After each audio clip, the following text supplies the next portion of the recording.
This week, we're talking about grit, while we take a look at the story of someone whose life went from bad to good. That's enough to make your head spin. Oh, and there's this. Here goes.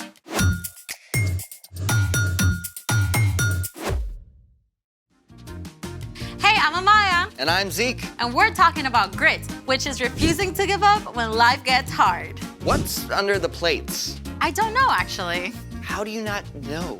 Well, today's story includes a mysterious dream with food. So, mystery food challenge. Oh, this is great. Those plates could be filled with all sorts of awesome, weird flavored gummies.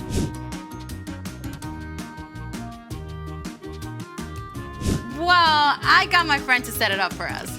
You know what? Why don't you do the honors? Mystery vegetable challenge. The Mystery Vegetable Challenge. Oh, I have a bad feeling about this, all the way from my taste buds down to my stomach. Oh, come on. Vegetables can be tasty. Only with ranch dressing. Oh, do we get ranch? I don't know. Let me see. Okay, it says here that we each pick a dish, then we see who can finish eating whatever vegetable they get. I don't know.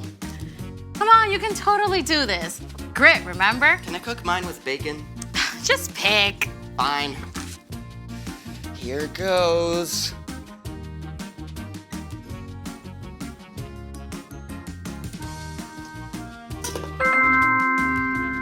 Ooh, that's a lot of carrots. Yeah, I'm definitely gonna beat you. You don't even know what your veggie is yet. Yeah, but I like vegetables. They're good for you. Just pick. All right.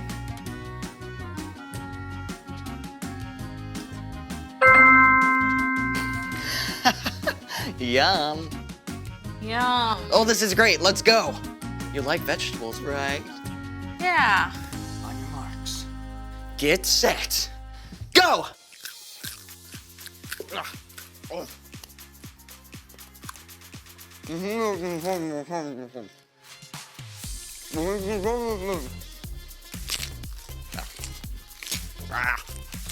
It's so yummy.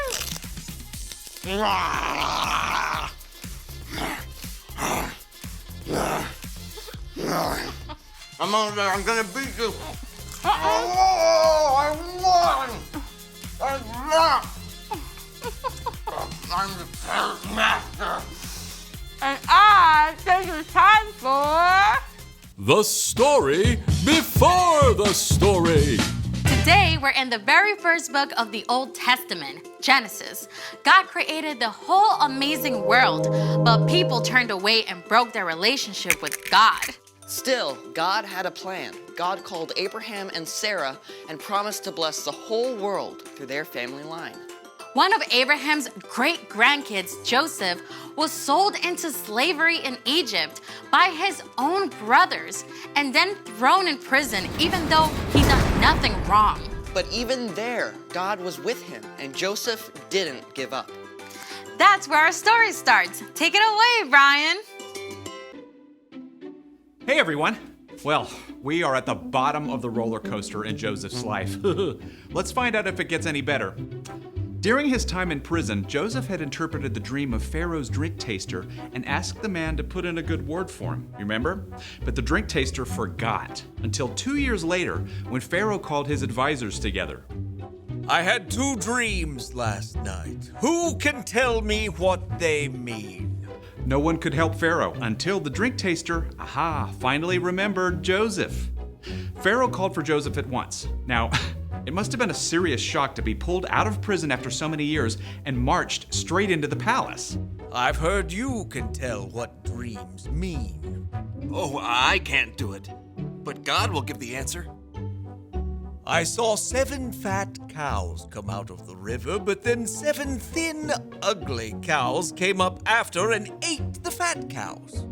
After that, I dreamed about 7 full heads of grain on a stem. 7 weak, thin heads grew up after them and swallowed up the 7 good heads. God has shown you what will happen. 7 good years with plenty of food are coming. but then 7 years without enough food will follow. Pharaoh should look for a wise, understanding man to take charge and store some of the food in the good years so there will be food to use later. God has made all this known to you. I'm putting you in charge of the whole land of Egypt. Think about it. It had been years from the time Joseph's brothers sold him until he was taken out of prison. And then, in a single morning, he was made second in command of the whole land of Egypt. Joseph traveled all over Egypt and helped to store up grain during the 7 plentiful years. And when the years of hunger began, Pharaoh sent everyone to Joseph to buy food.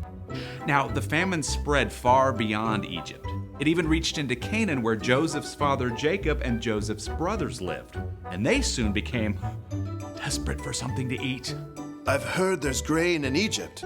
Go buy some for us so we won't die. Jacob would not let his youngest son, Benjamin, go. But the older 10 brothers made the long journey to Egypt and came before Joseph. Joseph's brothers bowed down to him, just as Joseph had dreamed about so long before. We've come to buy grain. We're hungry. Joseph recognized them, but they did not know who he was, so Joseph decided to test them. You're spies! No, we were 12 brothers, sons of one man in the land of Canaan. Our youngest brother is now with our father, and one brother is gone. Joseph continued to test his brothers. He ordered them to leave Simeon behind, return home, and come back with Benjamin as proof of their innocence. Joseph had their sacks filled with grain and sent them away. Along the way, the brothers discovered that their money had been returned. When they arrived home, they showed Jacob the grain and told him everything that had happened. We have to take Benjamin back with us. Joseph is gone. Simeon is gone. I won't let you take Benjamin. At first, Jacob refused to let Benjamin go, but soon, all the grain brought from Egypt was gone. Go back. Buy us a little more food. The man warned us we can't return without Benjamin. I promise to keep him safe. All right, but take gifts along. Take twice the money. May God cause this man to show you mercy. Once again, the brothers made the long trek to Egypt, this time with Benjamin. When they arrived, Joseph ordered that the brothers be taken to his own house, where a special meal was prepared. Is your father still living? He is alive and well. When Joseph heard that his father was still alive and saw his younger brother Benjamin, he was so moved, he left the room and wept. Then a short time later, at last, Joseph told his brothers who he was. I am your brother Joseph, the one you sold into Egypt. But don't be angry with yourselves. God sent me ahead of you to save many lives. Then Joseph hugged his brothers and wept. He forgave them. He told them to return to Canaan and bring Jacob and the rest of the families to live in Egypt, where they would have enough food, and that's exactly what happened. Joseph's entire family packed up and traveled to Egypt. Joseph finally saw his father Jacob again. The whole family settled in a place called Goshen and had enough to eat through the rest of the famine. The end. That is epic. I mean, Joseph's brothers did something terrible. Yeah, but God flipped it upside down. God made sure that Joseph was in the right place at the right time with the power to save his whole family. Yeah, that's right. Jacob's family actually became the Israelites. And remember, God promised to bless the whole world through them. In fact, hundreds of years later, Jesus was born into Jacob's family line. Through the life and death and resurrection of Jesus, every single one of us can be forgiven. Phew. So, what's our part in the story? Well, Joseph held on through some difficult times, right?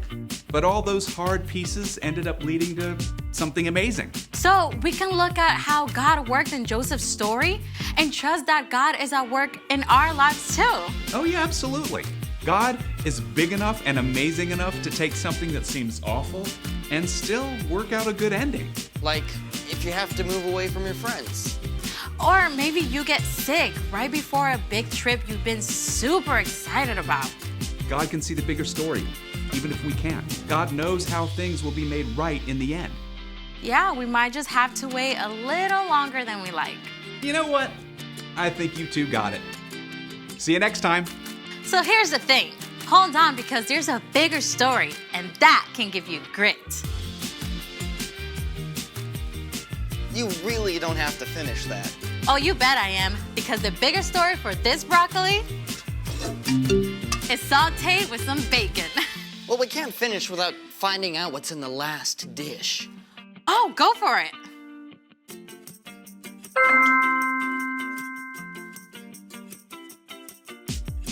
Seriously? Don't worry. I got this. Watch this. Impressive. Thanks for joining us in the Story Lab. See you next time. All right, let's go find some bacon.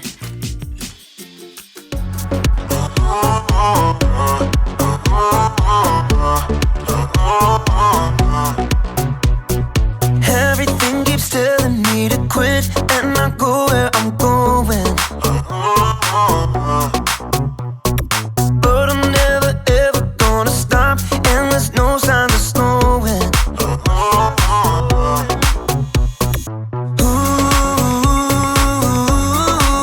now moving backward. Ooh, I'm moving forward. 'Cause you give me the power to never give up. You give me your power when it's more than enough. I made my decision, quitting's not an option. No matter how hard it gets, I know I'm in, 'cause you give me the power.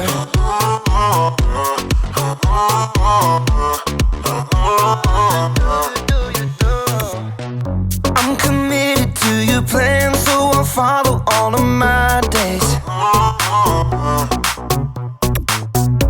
Every day you give me strength to follow after your way. 'Cause you give me the power to never give up. You give me your power when it's more than enough. I made my decision, quitting's not an option. No matter how hard it gets, I know I'm in, 'cause you give me the power. Yeah, you give me the power.